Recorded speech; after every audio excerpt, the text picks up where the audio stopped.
दोस्तों, धरती पर जितने भी लिविंग बीइंग्स प्रेजेंट हैं, उन सबका एक सबसे मुख्य कैरेक्टर ये होता है कि उनका शरीर छोटे-छोटे सेल से मिलकर के बना होता है।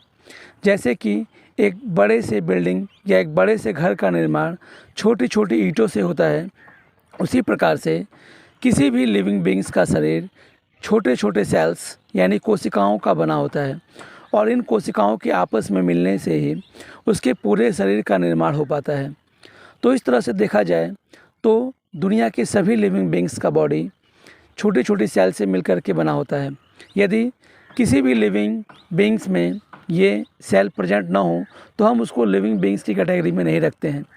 जैसे कि वायरस को लिविंग बीइंग्स की कैटेगरी में नहीं रखा जाता है क्योंकि उनका सेल ये माना जाता है कि उनके बॉडी में सेल ही नहीं है और उनकी बॉडी सेल से डेवलप नहीं हुई है। तो इस तरह से देखा जाए तो दुनिया के हर एक लिविंग बीइंग्स का बॉडी का कैरेक्टर ये होता है कि उसका शरीर छोटी छोटी कोशिकाओं से बना होता है, जिनको हम लोग सेल कहते हैं। दोस्तों, आज के इस वीडियो में हम लोग इसी सेल के बारे में विस्तार से जानने की कोशिश करेंगे।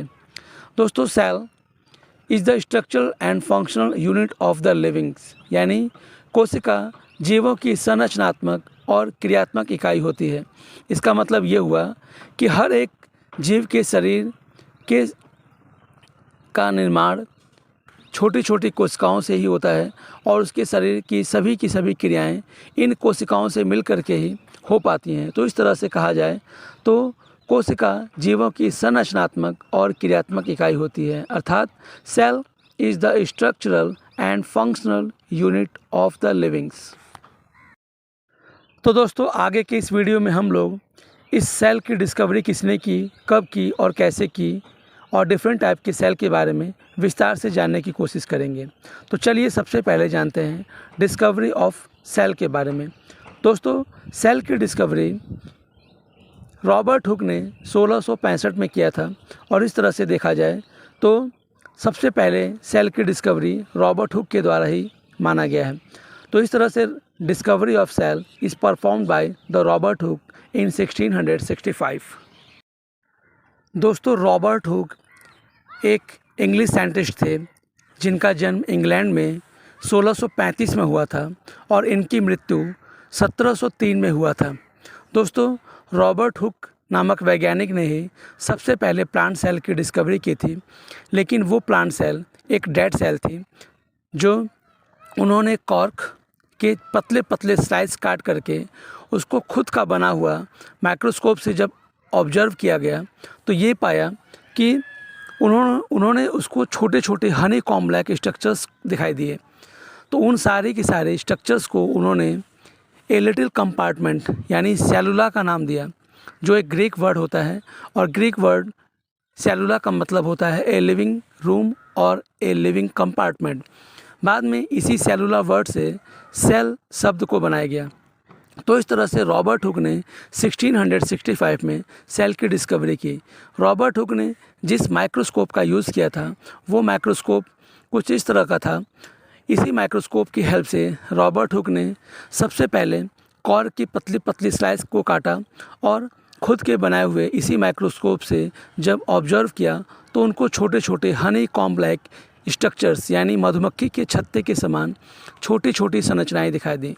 इन्हीं छोटी छोटी संरचनाओं को ही रॉबर्ट हुक ने सेलुला कहा। जैसा कि अभी आपने जाना कि ग्रीक में सेलुला का मतलब होता है ए लिटिल रूम या ए लिटिल कंपार्टमेंट और बाद में इसी सेलुला वर्ड से सेल शब्द लिया गया।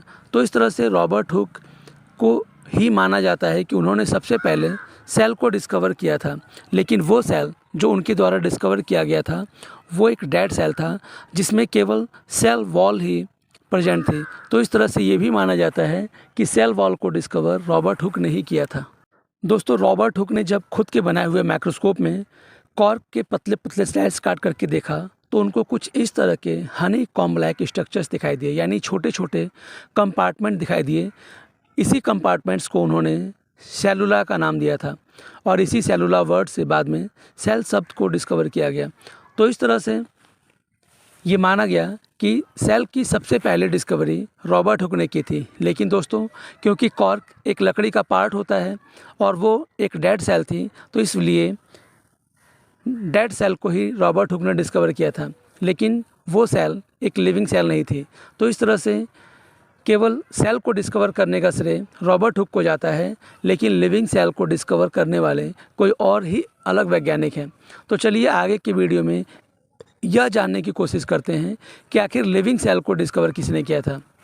तो चलिए जानते हैं लिविंग सेल को डिस्कवर करने वाले वैज्ञानिक के बारे में। दोस्तों, रॉबर्ट हुक ने जब अपने माइक्रोस्कोप से सेल को डिस्कवर करके देखा तो उन्होंने एक किताब को पब्लिश किया था। उस किताब का नाम था माइक्रोग्राफिया, और इसी माइक्रोग्राफिया बुक्स में उन्होंने अपनी सारी की सारी डिस्कवरी को पब्लिश कराया था। तो इस तरह से रॉबर्ट हुक के द्वारा लिखी गई किताब माइक्रोग्राफिया पब्लिश की गई, और इसी में उन्होंने अपने सेल को डिस्कवर करने के बारे में बताया था। दोस्तों, रॉबर्ट हुक रॉयल सोसाइटी के एक फेलो यानी मेंबरशिप भी उनको हासिल थी, और वो अपनी सारी की सारी बातों को रॉयल सोसाइटी में भी पब्लिश किया करते थे, और ये माइक्रोग्राफिया उसी से संबंधित है। तो इस तरह से रॉबर्ट हुक के बारे में जो भी उन्होंने डिस्कवर, जो भी रिसर्च किए थे, इस माइक्रोग्राफिया नामक बुक में उन्होंने पब्लिश कराया था। तो इस बुक को पब्लिश करने के बाद ही लोगों को ये जानकारी प्राप्त हुई कि रॉबर्ट हुक ने सेल को डिस्कवर कर लिया है। तो चलिए अब जानते हैं लिविंग सेल को डिस्कवर किसने किया था। दोस्तों, first living cell discovered by Antonie von Leeuwenhoek in 1674। This was an algae spirogyra.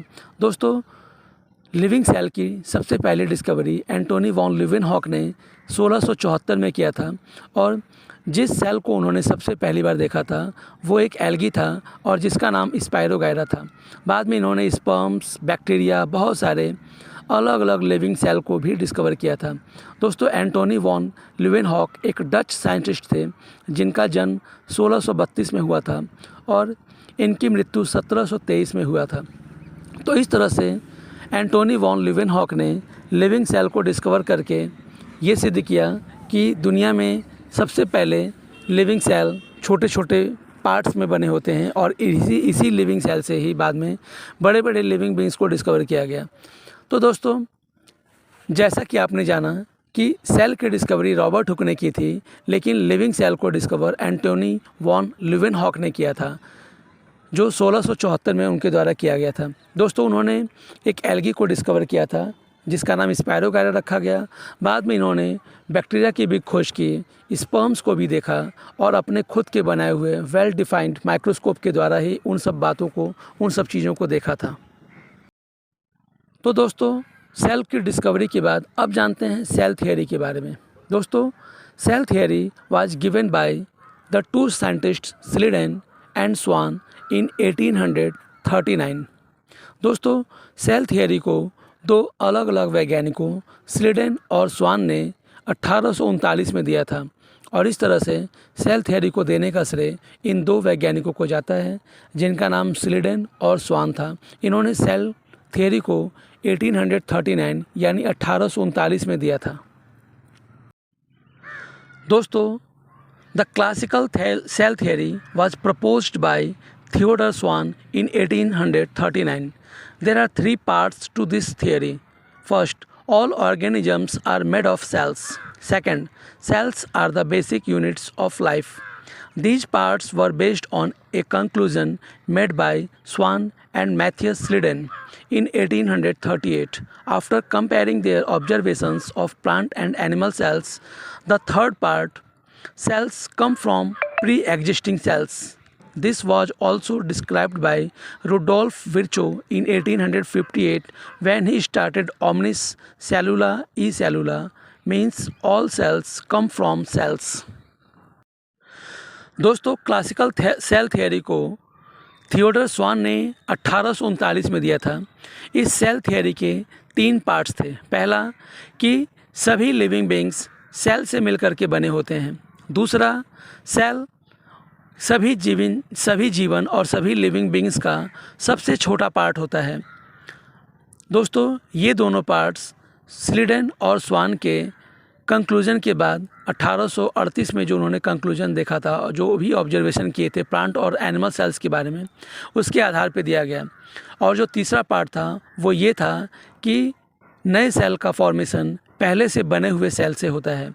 और यह बात रुडोल्फ विर्चो ने 1858 यानी 1858 में भी डिस्क्राइब करके बताया था। और उन्होंने एक स्टेटमेंट दिया था जो ये था, ओमनिस सेलुला ई सेलुला। इसका मतलब होता है कि सभी सेल पहले से बनी हुई सेल से ही फॉर्म होती हैं, यानी जो भी सेल पहले से बनी हुई हैं उन्हीं सेल से एक नई सेल का फॉर्मेशन होता है। तो इस तरह से सेल थ्योरी में कुल 3 बातें थीं, जिसमें पहली बात थी कि सभी लिविंग बींग्स सेल से बने होते हैं।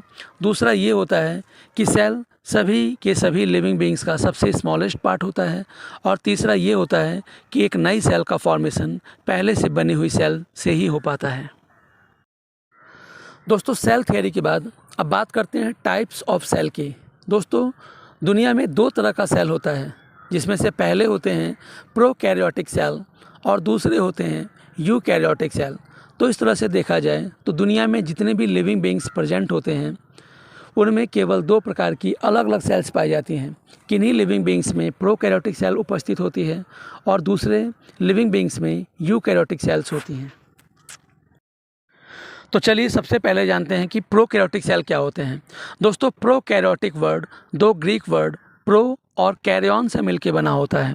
प्रो का मतलब होता है प्रिमिटिव यानी नॉट वेल डेवलप, और कैरियन का मतलब होता है न्यूक्लियस, यानी this cell has not well developed nucleus, the nucleus is not covered by nuclear membrane. इसका मतलब ये हुआ कि ऐसी सेल जिसका न्यूक्लियस बहुत ही ज़्यादा विकसित नहीं होता है और उसके न्यूक्लियस के चारों तरफ कोई भी न्यूक्लियर मेम्ब्रेन नहीं होती है, तो ऐसी सेल को ही प्रोकैरियोटिक सेल कहा जाता है। दोस्तों, prokaryotic cell bacteria, cyanobacteria, mycoplasma में देखी जाती है और उनमें उपस्थित होती है। तो इस तरह से ऐसी कोई भी सेल जिसका न्यूक्लियस वेल डेवलप नहीं होता है उनको प्रोकैरियोटिक सेल कहा जाता है। चलिए अब जानते हैं यूकैरियोटिक सेल क्या होता है। दोस्तों, यूकैरियोटिक वर्ड भी 2 ग्रीक वर्ड यू और कैरियन से बना हुआ है। यू का मतलब होता है ट्रू यानी वेल डेवलप और कैरियन का मतलब होता है nucleus. This cell has well developed nucleus, the nucleus is covered by nuclear membrane, यानी ऐसी सेल जिसका न्यूक्लियस बहुत ही ज़्यादा विकसित होता है और जिसके न्यूक्लियस के चारों तरफ न्यूक्लियर मेम्ब्रेन होती है, तो ऐसी सेल को ही यूकैरियोटिक सेल कहा जाता है। दोस्तों, ऐसे सेल लिविंग बींग्स, प्लांट्स और हायर एनिमल्स में देखा जाता है। तो इसका मतलब ये हुआ कि यूकैरियोटिक ऐसी सेल्स होती हैं जिसका न्यूक्लियस बहुत ही ज़्यादा विकसित होता है। तो चलिए अब अंत में जानते हैं स्पेशल फैक्ट्स अबाउट सेल। दोस्तों, दुनिया में सबसे बड़ा सेल ऑस्ट्रिच एग होता है, यानी शुतुरमुर्ग का अंडा, और दुनिया में सबसे छोटा सेल माइकोप्लाज्मा होता है जिसका नाम है PPLO, यानी इसका फुल फॉर्म होता है प्लूरो निमोनिया लाइक ऑर्गेनिज्म। इसी तरह से देखा जाए तो ह्यूमन बीइंग में सबसे स्मॉलेस्ट सेल स्पर्म सेल होता है जो कि मेल में प्रेजेंट होता है, और ह्यूमन बीइंग में सबसे बिगेस्ट सेल होता है ओवम जो कि फीमेल्स में होता है और इसी को एग भी कहा जाता है। इसी तरह से ह्यूमन बीइंग में सबसे लॉन्गेस्ट सेल जो होता है वो होता है न्यूरॉन, और इन न्यूरॉन्स का काम होता है हमारे ब्रेन तक मैसेजेस को ट्रांसफ़र करना। तो इस तरह से दुनिया का सबसे बड़ा सेल ऑस्ट्रिच एग, सबसे छोटा सेल माइकोप्लाज्मा, ह्यूमन बीइंग में सबसे छोटा सेल स्पर्म, सबसे बड़ा सेल ओवम, और ह्यूमन बीइंग में सबसे लॉन्गेस्ट सेल न्यूरॉन यानी नर्व सेल्स होती हैं। तो दोस्तों, हमने आज के वीडियो में सेल से संबंधित सभी बातों को जानने की कोशिश की, और इस वीडियो के द्वारा हमने इस बात को जाना कि सेल की डिस्कवरी किसने कब और कैसे की, लिविंग सेल को किसने और कब डिस्कवर किया था, सेल थियरी क्या होती है, और उसके बाद से प्रोकैरियोटिक और यूकैरियोटिक सेल क्या होता है, ये भी हम लोगों ने इस वीडियो के द्वारा जाना। और अंत में सेल के बारे में कुछ स्पेशल फैक्ट्स हम लोगों ने जानने की कोशिश की। तो दोस्तों, उम्मीद है आपको आज का यह वीडियो जो सेल से संबंधित था ज़रूर पसंद आया होगा, और सेल के बारे में दिया गया ये सारा नॉलेज आपकी ज़रूर हेल्प करेगा। दोस्तों, इस चैनल को ज़रूर सब्सक्राइब करें और इस वीडियो को लाइक ज़रूर करें। धन्यवाद।